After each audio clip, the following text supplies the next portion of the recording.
मन्नत को कुछ समझ नहीं आया। उसने घबराहट के साथ कहा, ये सब क्या है और इस तेल पर ही अलग से लेबल क्यों लगा हुआ था? प्रिंस ने गुस्से में कहा, यू नो व्हाट, मैं तुम्हें यूं ही दुनिया की सबसे बेवकूफ़ लड़की नहीं कहता, बल्कि तुमने बेवकूफ़ी में पीएचडी कर रखी है। यह सुनकर मन्नत का मुंह बन गया। उसने चिढ़कर कहा, प्रिंस, मुझे ताना मत मारिए, साफ साफ बताइए आखिर ये है क्या, क्योंकि मुझे बहुत ज़्यादा खुजली हो रही है। ऐसा लग रहा है जैसे अपनी बॉडी को चाकू से काटकर अलग कर दूं। प्रिंस की आंखों में गुस्सा भर आया। उसने मन्नत की बाजू कसकर पकड़ा और उसे खींचते हुए बाथरूम की तरफ ले जाने लगा। मन्नत की आंखें डर से बड़ी हो गईं। उसने सिर जोर जोर से ना में हिलाया और जल्दी जल्दी बोली, प्रिंस, आप क्या कर रहे हैं? मुझे कहाँ ले जा रहे हैं? छोड़िए मुझे, प्लीज छोड़ दीजिए। लेकिन प्रिंस ने उसकी एक भी बात नहीं सुनी और उसे सीधे बाथरूम में ले आया। अंदर आते ही उसने मन्नत को शावर के नीचे धक्का दे दिया। ठंडा पानी पड़ते ही मन्नत को जैसे राहत मिल गई। खुजली की जलन खत्म होने लगी और वह कुछ शांत हो गई। प्रिंस उसे कुछ पल देखता रहा, फिर उसकी नजर तेल की बोतल पर पड़ी और उसके होठों पर हल्की सी मुस्कान आ गई। मन्नत बस अपने ऊपर पानी डालने में व्यस्त थी। तभी प्रिंस उसके पास आया और हल्की आवाज में बोला, क्या मैं तुम्हारी मदद करूं? मन्नत का दिल तेजी से धड़कने लगा। उसे एहसास हुआ कि वो प्रिंस के साथ बाथरूम में है और उसके कपड़े पूरी तरह भीगकर शरीर से चिपक गए हैं। यह सोचते ही उसने तुरंत सिर हिलाते हुए कहा, नहीं, प्लीज दूर रहिए। लेकिन प्रिंस ने मुस्कुराते हुए कहा, डोंट वेरी, एक दिन मुझे सब कुछ देख ही लेना है, तो अभी क्यों रोक रही हो? मन्नत की आंखें गुस्से और हैरानी से बड़ी हो गईं। उसने मन ही मन कहा, आप जैसा बेशरम इंसान पूरी दुनिया में नहीं देखा। बचपन में लगता था आप थोड़े अजीब हैं, लेकिन ये नहीं पता था कि आप इतने बेशरम भी होंगे। यह कहते हुए मन्नत ने अपने दोनों हाथ सीने पर रखे और दूसरी तरफ बैठने की कोशिश की, लेकिन अगले ही पल प्रिंस ने उसे झटके से अपने करीब खींच लिया। उसके गीले बालों को साइड करते हुए प्रिंस ने उसके कान के पास गहरी आवाज में कहा, एक दिन यह जो तुम्हारा है वो सब मेरा होगा, इसलिए इन्हें अभी से छिपाने की जरूरत नहीं है। दिखाओ मुझे, क्योंकि सिर्फ मैं ही हूँ जिसे इन्हें देखने का हक है। यह हक सिर्फ और सिर्फ प्रिंस सूर्यवंशी का है। यह सुनते ही मन्नत की आंखें चौड़ी हो गई। उसे समझ नहीं आया कि इस हालात में वह कैसे रिएक्ट करे। वह तो चिल्ला भी नहीं पा रही थी, लेकिन तुरंत अपने हाथ पैर छुटाने लगी। यह देखकर प्रिंस हल्का सा हंसा और बोला, तुम्हें क्या लगता है तुम्हारे ये छोटे छोटे हाथ पैर चलाने से मैं रुक जाऊंगा? रुकना तो मुझे आता ही नहीं। फिर वह झुककर बोला, रुको, मैं तुम्हें कुछ बताता हूँ। यह कहते हुए उसने अपने शर्ट के बटन खोलने शुरू कर दिए। जैसे ही मन्नत ने प्रिंस को ऐसे करते देखा, उसने तुरंत अपना चेहरा दोनों हाथों से ढक लिया और मन ही मन चीखते हुए बोली, हे भगवान, प्लीज मुझे इस बेशरम इंसान से बचा लीजिए। आखिर मेरे साथ ही ऐसा क्यों हो रहा है? कौन सी गलती की सजा मुझे दे रहे हो आप? प्लीज मैं रिक्वेस्ट करती हूँ, मुझे इस इंसान से बचा लीजिए। मन्नत की आंखों में डर साफ झलक रहा था, लेकिन तभी प्रिंस ने अपनी शर्ट के बटन खोलकर एक तरफ फेंक दी और उसकी तरफ झुकते हुए बोला, मैंने तुमसे पहले भी कहा था, अगर तुम मुझे अंडरएस्टिमेट करोगी तो इससे भी ज्यादा होगा। अगर तुमने पहले मेरी बात मान ली होती तो आज मुझे तुम्हारे साथ वॉशरूम में आने की जरूरत नहीं पड़ती। लेकिन अब जब मैं आ ही गया हूँ तो चलो एंजॉय करते हैं। यह सुनते ही मन्नत झट से उठी और बाहर की तरफ भागने लगी, लेकिन अचानक उसका पैर फिसला और वह सीधे प्रिंस की गोद में आ गिरी। प्रिंस की गोद में आते ही मन्नत की आंखें बड़ी हो गईं। वह मुस्कुराया और बोला, अगर तुम्हें ऐसे ही मेरी गोद में आना था तो इतने नखरे क्यों कर रही थी? पहले ही कह देती, मैं तुम्हें खुद उठा लेता। खैर, अब जब आ ही गई हो तो यहीं रहो। उसने उसे कसकर अपनी गोद में एडजस्ट किया। मन्नत को बहुत अनकंफर्टेबल महसूस हो रहा था।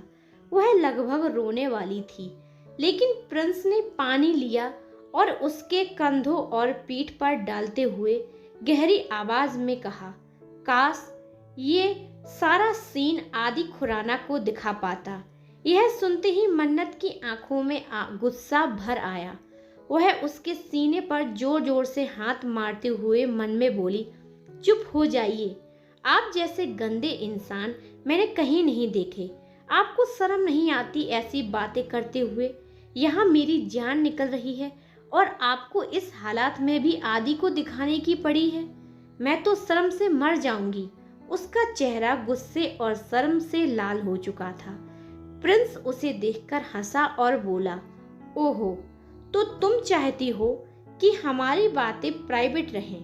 तो ठीक है, तो फिर अब सब कुछ प्राइवेट ही रहेगा। मन्नत तो पागल ही हो गई। उसने दांत भींचते हुए सोचा, आप जैसे सेल्फ ओवर सेल्फ और ओवर कॉन्फिडेंस इंसान मैंने कहीं नहीं देखे। जो सोचना है सोच लो, लेकिन अफसोस ऐसा कुछ नहीं होने वाला, क्योंकि मैं 30 दिन तो क्या 30 साल में भी आपसे प्यार नहीं कर सकती। मुझे तो बस आदि के साथ इन सब से दूर जाना है। यह सोचकर उसके चेहरे पर हल्की सी मुस्कान आ गई। प्रिंस ने उसकी मुस्कुराहट देखी और अगले ही पल उसकी आंखें ठंडी हो गईं। उसने मन्नत का चेहरा कसकर पकड़ते हुए कहा, उसके बारे में सोच रही हो, है ना? मन्नत एक पल के लिए डर गई और चेहरा छिपाकर छुटाने की कोशिश करने लगी, लेकिन प्रिंस ने दांत पीसते हुए कहा, अभी जब तुम मेरे साथ हो तो तुम्हें सिर्फ और सिर्फ मेरे बारे में सोचना चाहिए, ना कि उस इंसान के बारे में। तुमने गलती की और उसके बारे में सोचकर तुमने मुझे नाराज कर दिया है। अब तुम्हें इसकी सजा मिलेगी, बराबर मिलेगी। सजा का नाम सुनते ही मन्नत की आंखें चौड़ी हो गईं। उसने घबरा कर प्रिंस की ओर जोर से धक्का देने की कोशिश की, लेकिन उसके चेहरे पर गुस्से का साया उतर आया। पल भर में उसने मन्नत के होंठ अपने होंठों में कैद कर लिए और बाथरूम में ही उसे अपनी गिरफ्त में ले लिया। अचानक मन्नत का हाथ पीछे दीवार से लग गया और उसकी आंखें अनचाही ही बंद हो गईं। समय जैसे थम सा गया था। लगभग आधे घंटे बाद बाथरूम का दरवाजा खुला। प्रिंस मन्नत को अपने साथ बाहर लेकर आया। उसकी आंखें अब भी बंद थी और उसका सिर प्रिंस के सीने पर टिका हुआ था। उसके होंठ सूज चुके थे, मानो उस आधे घंटे ने सब कुछ बयां कर दिया हो। प्रिंस के चेहरे पर हल्की तिरछी मुस्कान थी, जिसे उसे अपने किए हुए पर गर्व हो। उसने मन्नत को बिस्तर पर लिटाया, उसके चेहरे को छूते हुए धीमे स्वर में कहा, मुझे उस इंसान से नफरत है और अगर तुम मेरे सामने उसका ख्याल भी करोगी तो मैं खुद को रोक नहीं पाऊंगा।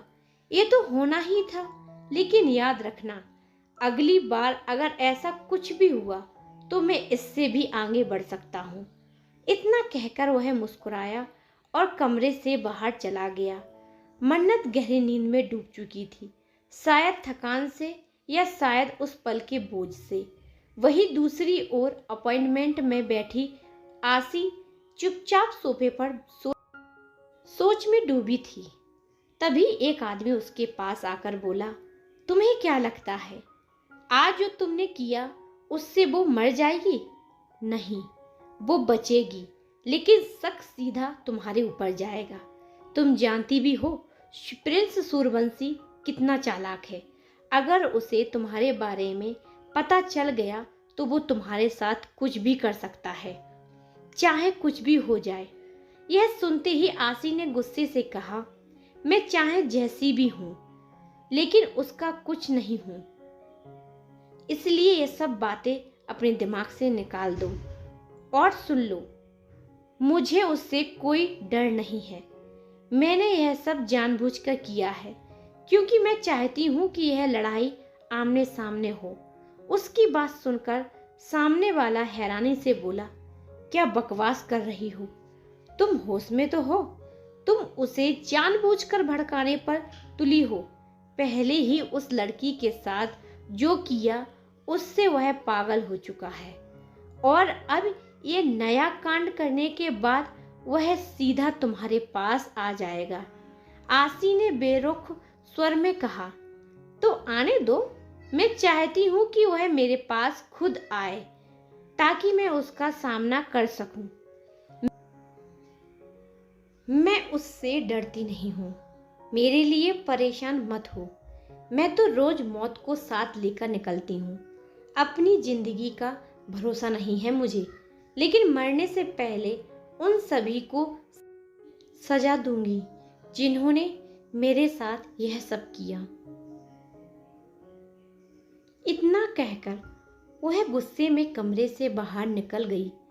वहीं उस आदमी ने कुछ पल तक उसकी बातें चुपचाप सुनी, फिर मन में सोचा, मुझे नहीं पता आगे क्या होगा, लेकिन एक बात तय है, अब प्रिंस उसके पास बहुत जल्द पहुंचेगा।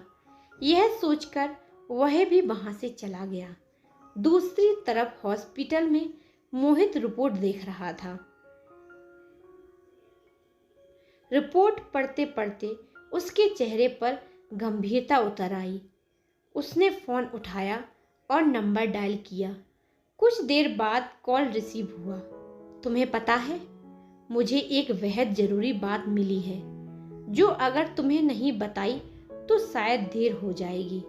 उधर से प्रिंस की भारी आवाज आई। क्या यह उससे जुड़ी है? मोहित ने तुरंत कहा, ऑफ कोर्स। जैसा तुमने कहा था, मैंने उसका पूरा चेकअप किया और वही मुझे यह सब पता चला। अफसोस है, मैं उसे यह बात नहीं बता सकता, लेकिन तुम्हें बता सकता हूँ। कुछ सेकंड की खामोशी के बाद प्रिंस की ठंडी आवाज गूंजी, मैं आ रहा हूँ, और कॉल कट हो गया। मोहित फिर से गंभीर नजरों से रिपोर्ट देखने लगा। रात का समय था। पैलेस में सिया अपने कमरे की खिड़की के पास खड़ी थी। तभी राम पीछे आकर उसे अपनी बाहों में भरते हुए बोले, क्या बात है सिया जी, आज नींद नहीं आ रही? सिया ने बेचैनी से कहा, पता नहीं क्यों, शाम से मन बहुत बेचैन और अशांत है। राम ने हैरानी के साथ पूछा, अचानक क्यों? सिया ने कुछ सोचते हुए कहा, जब से मन्नत की वो खास दोस्त मिलने आई थी, तभी से अजीब सा एहसास हो रहा है। राम ने हल्के अंदाज में कहा, आप आजकल बहुत काम कर रही हैं, नौकरों को भी छुट्टी पर भेज दिया है। कल मैं सबको वापस बुला लूंगा, आप कोई काम नहीं करेंगी, तभी ये सब होगा।